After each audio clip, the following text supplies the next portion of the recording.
Assalamualaikum warahmatullahi wabarakatuh. Selamat pagi teman-teman. Salam sejahtera untuk kita semua. Salam kita pada salama.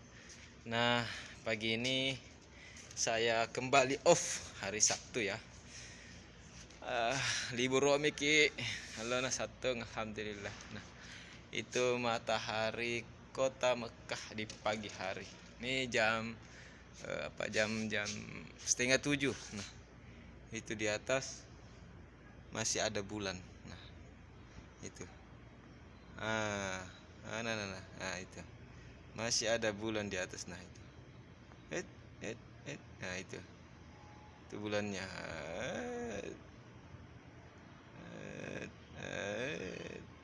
Nah itu bulannya. Itu ya. Nah, jadi masih ada bulan. Pagi hari terbit matahari, bulannya masih ada. Masya Allah tabarakallah.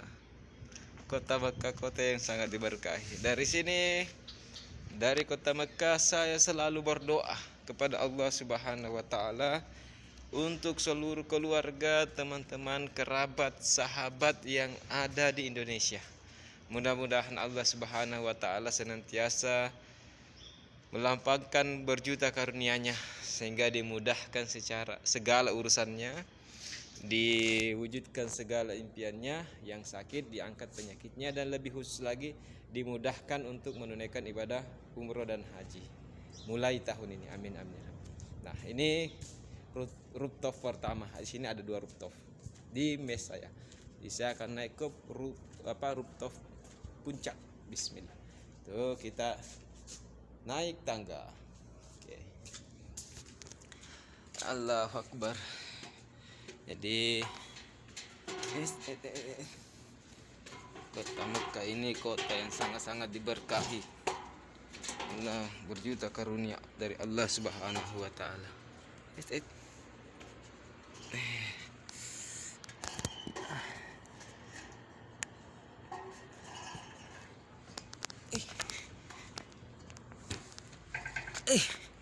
Panjai begini tuh. Saya tuh magiang, teman-teman.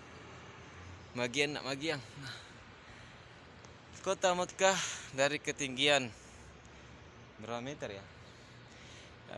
7 kali 3, 7 lantai kali 3, itulah 3 meter. Berarti 3 kali 7 berarti 21 meter. Saya berada di ketinggian 21 meter, teman. Masya Allah tabarakallah. Kota Mekah di pagi hari. Ini jam setengah 7.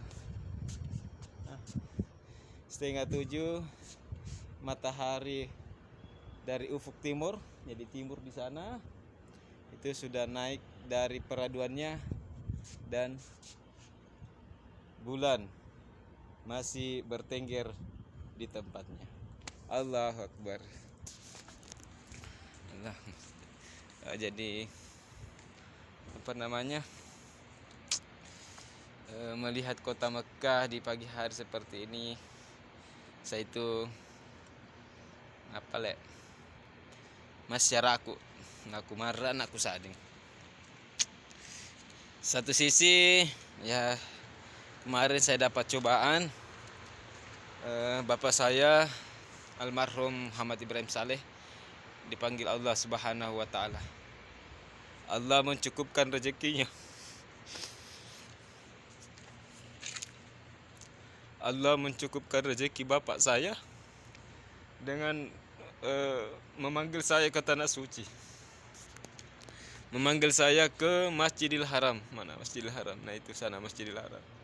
Memanggil saya ke kota Mekah untuk bekerja dan sekaligus dimudahkan untuk beribadah ke Masjidil Haram. Masya Allah tabarakallah. Sebuah keberkahan yang tidak pernah saya mimpikan di waktu kecil. Tapi dalam tempo mungkin 3 tahun terakhir, ketika saya banyak menonton YouTube saudara-saudara kita dari Indonesia yang bekerja di Arab Saudi, dan status religi yang ada di media sosial, baik itu di Facebook, di Instagram, di YouTube, di WhatsApp, di LinkedIn, itu membuka mata saya, membuka hati saya untuk mau datang ke kota suci Mekkah Mukarramah untuk lebih dekat kepada Allah Subhanahu wa taala. Kalau di sini saya bisa bekerja sekaligus beribadah, kenapa saya tidak ke sini? Itu niat saya. Karena hidup ini sementara, saudara-saudara. Hidup ini, sahabatku, teman-temanku, cuman sekejap. Ya, kalau di semacam saya ini generasi kelahiran 1983 yang sudah terkontaminasi dengan zat-zat kimia, keyakinan saya umur saya nggak sampai 60 tahun. Rasulullah saja itu umurnya mungkin 62-63 tahun. Jadi saya sangat bersyukur hari ini di umur 40 tahun itu Allah memanggil saya untuk hadir di kota suci Mekkah Al-Mukarramah untuk bekerja sekaligus beribadah. Itu dari sini kentara sekali, jelas, sangat jelas Masjidil Haram. Itu jaraknya kurang lebih 5-7 km. Masya Allah, tabarakallah. Alhamdulillah wa syukrillah ya Allah. Alhamdulillah wa syukrillah ya Allah. Alhamdulillah wa syukrillah ya Allah. Jadi bagi saudara-saudaraku, keluargaku, sahabat-sahabatku, kerabatku, teman-temanku yang memiliki skill, yuk ke kota suci Mekah, yuk ke sini kita kerja, di sini kita ibadah. Solat di Masjidil Haram itu Allah menjanjikan, Rasulullah menggarasikan, siapa yang solat di Masjidil Haram sekali itu pahalanya sama dengan 100.000 kali di masjid lain. Jadi pahalanya itu setara dengan 100.000 kali. Itu kalau sholat. Nah, bagaimana kalau kita berzikir di Masjidil Haram? Bagaimana kalau kita mengaji di Masjidil Haram? Masya Allah, tabarakallah. Pahalanya juga dilipat gandakan oleh Allah. Sama, satu ayat, satu huruf yang kita baca di Masjidil Haram itu, atau satu zikir yang kita lakukan, yang kita bacakan, yang kita ucapkan di Masjidil Haram, itu Allah akan membalasnya dengan 100.000 kali pahala. Masya Allah, tabarakallah. Nah, keberkahan itulah yang aku kejar, sehingga saya memberanikan diri dengan tekad bismillah, meninggalkan keluarga, meninggalkan anak saya di kampung, istri saya di kampung, jauh dari orang tua yang kemarin Allah telah memanggil bapak saya. Nah, tapi saya bersyukur saya mendapatkan cobaan. Dan itulah saya yakini bahwa Allah mencukupkan rezeki bapak saya dengan memanggil saya ke kota suci Mekkah Al-Mukarramah.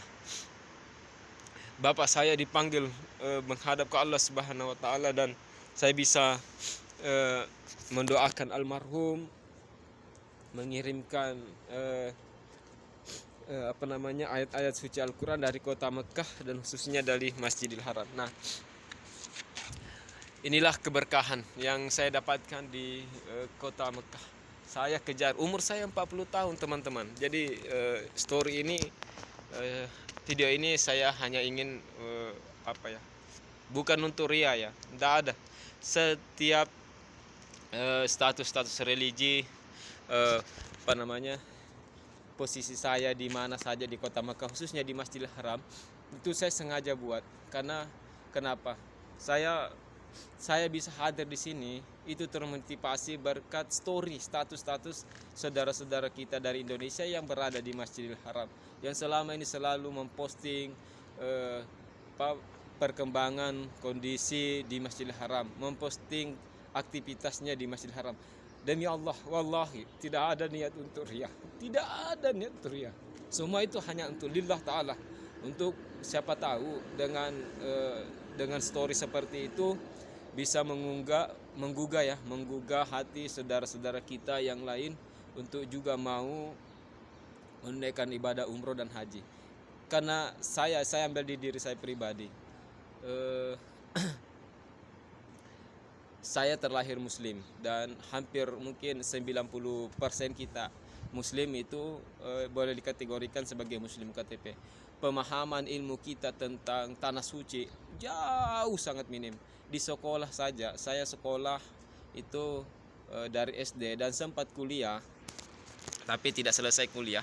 Itu pemahaman tentang ilmu agama, khususnya tentang Masjidil Haram, tentang kota suci, itu sangat-sangat minim. Kita enggak, jangankan itu, seputar Masjidil Haram saja, jaga kota suci Mekah.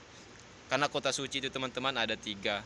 Satu, kota suci Mekah Al-Mukarramah, yang dimana terdapat Masjidil Haram. Kemudian 2 adalah kota suci Madinah Al-Munawwarah, di mana terdapat Masjid Nabawi. Kemudian ada kota suci Palestina yang terdapat Masjidil Al-Aqsa. Nah, inilah alhamdulillah, saya penuh syukur, dan saya selalu membuat konten tentang Masjidil Haram dan juga kota Mekah, supaya siapa tahu dengan video-video itu menjadi penyebab ya bagi saudara-saudara saya yang lain untuk mau ke kota suci Mekah Al-Mukarramah. Masya Allah. Kejarlah duniamu, kejarlah akhiratmu seakan-akan kau akan mati besok, dan jangan lupa duniamu seakan-akan kau masih akan hidup 1000 tahun lagi. Artinya kita hidup di dunia ini, yang saya pahami, kita hidup di dunia ini itu maksimalkanlah untuk mengejar akhiratmu. Karena kenapa? Nanti di akhirat tidak ada saling tolong, nggak ada saling mengingatkan, tidak ada saling mengajak. Kita masing-masing, kita mempertanggungjawabkan segala perbuatan buruk dan juga mempertanggungjawabkan segala perbuatan baik yang kita lakukan selama hidup di dunia. Jadi dunia ini tempatnya sementara. Berbuatlah yang baik. Dengan cara itu siapa tahu ada saudaramu yang tertarik untuk mau berbuat baik. Masya Allah, tabarakallah.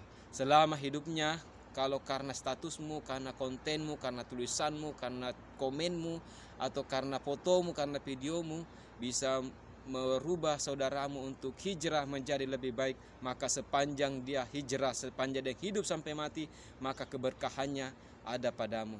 Dia melakukan sholat, keberkahannya mengalir padamu. Dia melakukan zikir, keberkahannya kepadamu. Dia melakukan tadarus, keberkahannya kepadamu. Dia melakukan sedekah, infak, dan berbuat baik lainnya, keberkahannya juga mengalir kepadamu. Itu berkat karena fotomu saja. Masya Allah, tabarakallah. Jangan selalu ragu, jangan malas untuk berbagi video, konten, atau foto, atau kata-kata yang menginspirasi, yang sifatnya religi. Berbuat baiklah. Kata Rasulullah, sampaikanlah apa yang datang dariku, walaupun dengan 1 ayat, katanya. Jadi maksudnya itu yuk mengajak. Bahkan Rasulullah menegaskan dalam hadis yang pernah saya baca, bahwa dia menyampaikan kepada sahabatnya, wahai sahabatku, maukah engkau saya beritahu cara mudah masuk surga? Kata sahabat, ya Rasulullah, bagaimana itu Rasulullah? Maka Rasulullah mengatakan, berkasih-kasihanlah kalian. Nah, sahabat kembali bertanya, berkasih-kasihan yang bagaimana itu Rasulullah? Berkasih-kasihanlah kepada saudaramu, kepada sahabatmu, kepada keluargamu, kepada kerabatmu. Sahabat mengatakan, yang bagaimana itu Rasulullah? Adakah yang lebih spesifik? Maka Rasulullah mengatakan bahwa absus salama bainakum tahabu. Itulah cara berkasih-kasihan yang termurah dan termudah, tetapi menjadi kunci masuk surganya Allah Subhanahu wa taala. Jadi saya tidak ceramah hanya untuk memotivasi teman-teman, yuk berbuat baik.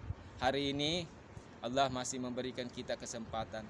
Allah masih memberikan kita berjuta karunia, khususnya karunia iman dan Islam, karunia kesehatan, kesempatan, kekuatan, dan rezeki. Kenapa kita tidak mau berbuat baik? Hidup hanya sementara di dunia. Ingat, masuk surga tidak bisa sendiri, brother. Masuk surga tidak bisa sendiri. Itu sudah dijelaskan oleh Rasulullah, ditegaskan oleh Allah dalam Al-Quran.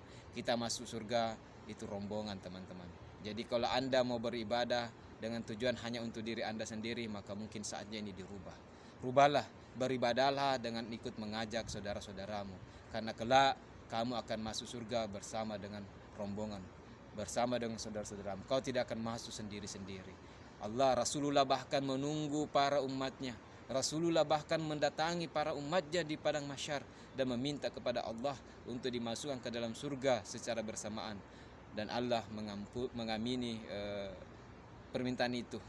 Dan olehnya itu, dengan dasar itu saudara-saudara, teman-temanku, sahabatku, kapolok yang sana, yuk berbuat baik, ayo berbuat baik, ayo berbuat baik, jangan sungkan, jangan malu. Meskipun hidup itu begitu, kita berbuat baik pasti adalah yang mencela, kita berbuat buruk pasti juga ada yang mencela, kita diam saja pasti ada yang mencela. Itulah hidup, dan itulah kalau dalam sistem pemerintahan, mungkin dalam sistem bermasyarakat, itulah yang dikatakan dengan demokrasi. Demokrasi itu ada kritik, ada saran, dan ada solusi. Solusi itu lahirnya dari diri Anda, dan bisa juga lahir dari orang lain. Tapi kritik dan saran itu yakinlah dari orang lain. Dan dengan kritik dan saran itu bisa membuat kita lebih dewasa, lebih islami, lebih kokoh, lebih kuat. Saya Hidayat Ibrahim dari kota suci Mekah Al-Mukarramah, bulan Agustus, menyampaikan kepada seluruh keluarga, sahabat, kerabat, dan masyarakat Indonesia, selamat memperingati Hari Kemerdekaan 17 Agustus 2023. Ingat, Indonesia telah merdeka, Anda harus merdeka, pribadi Anda harus merdeka. Merdeka untuk beribadah, merdeka untuk menggapai ridho dan rahmat Allah Subhanahu wa taala. Karena masuk surga itu bukanlah karena semata-mata sholatmu, bukan semata-mata karena sedekahmu, bukan semata-mata karena zikirmu, tetapi karena rahmat Allah Subhanahu wa taala. Rahmat Allah itu, ridho Allah itu bisa kita dapat lewat doa orang lain, bisa kita dapat karena ajakan kita kepada orang lain sehingga orang lain mau berbuat baik. Maka teruslah berbuat baik, teruslah berbuat baik, jangan sungkan untuk berbuat baik. Ingat itu teman-teman. Jadi sekali lagi, selamat memperingati Hari Kemerdekaan Republik Indonesia ke-78 tahun kalau tidak salah. Yuk merdeka, merdeka menggapai keberkahan Allah Subhanahu wa taala. Merdeka untuk berjuang, hijrah di jalan Allah Subhanahu wa taala. Kita tinggalkan hal-hal yang buruk. Kita melangkah di momentum ini untuk menggapai kemerdekaan, keselamatan. Merdeka itu selamat. Kalau saya mengartikan merdeka itu selamat, kita menggapai kemerdekaan, keselamatan dunia dan akhirat dengan mengharap ridho dan rahmat Allah Subhanahu wa taala, dengan kuncinya selalu berbuat baik. Oke? Sekali lagi, bagi saudaraku, sahabatku, kerabatku yang ada di Indonesia yang punya potensi dan bisa ke kota suci Mekah Al-Mukarramah atau ke kota suci Madinah Al-Munawwarah untuk bekerja, yuk bismillah. Bismillah, bismillah, melangkahlah ke sini. Kita kerja di sini, kita menggapai keberkahan Allah Subhanahu wa taala. Ingat, sholat di Masjidil Haram itu sekali, pahalanya sama dengan 100.000 kali. Kalau di Masjid Nabawi 10.000 kali atau 50.000 kali. Masya Allah, tabarakallah. Dan kalau ada yang beranggapan bahwa saya tidak punya skill, brother, saya tidak punya pengalaman, brother, saya tidak punya ilmu, saya tidak punya ijazah, jangan putus asa, jangan putus asa. Kata Allah, la tayasu, kayak gitu ayatnya, jangan berputus asa. Innallaha ma'ana, innallaha ma'as sabirin. Allah bersama orang-orang yang sabar. Allah bersama orang-orang yang penuh dengan optimisme, yang mau bekerja, berusaha dengan cara-cara yang baik untuk menggapai keberkahan dari Allah Subhanahu wa taala, menggapai ridho dan rahmat dari Allah Subhanahu wa taala, untuk sukses dunia dan sukses akhirat. Sukses itu bukan berarti memiliki banyak uang, teman-teman. Oke? Yuk ke kota suci Mekah Al-Mukarramah. Buka link Kementerian Tenaga Kerja atau buka link BP2MI RI atau BP2MI kabupaten-kabupaten. Di situ ada banyak lowongan kerja ke luar negeri, khususnya ke kota suci Mekah Al-Mukarramah, ke Madinah Al-Munawwarah. Kutunggu ki semua. Ada dingku yang sana, khususnya yang ada di kampung. Yuk, merdeka, merdeka. Indonesia lebih baik, Indonesia lebih maju. Diri juga harus lebih baik, harus lebih maju dan lebih mandiri, berdaya saing. Assalamualaikum warahmatullahi wabarakatuh.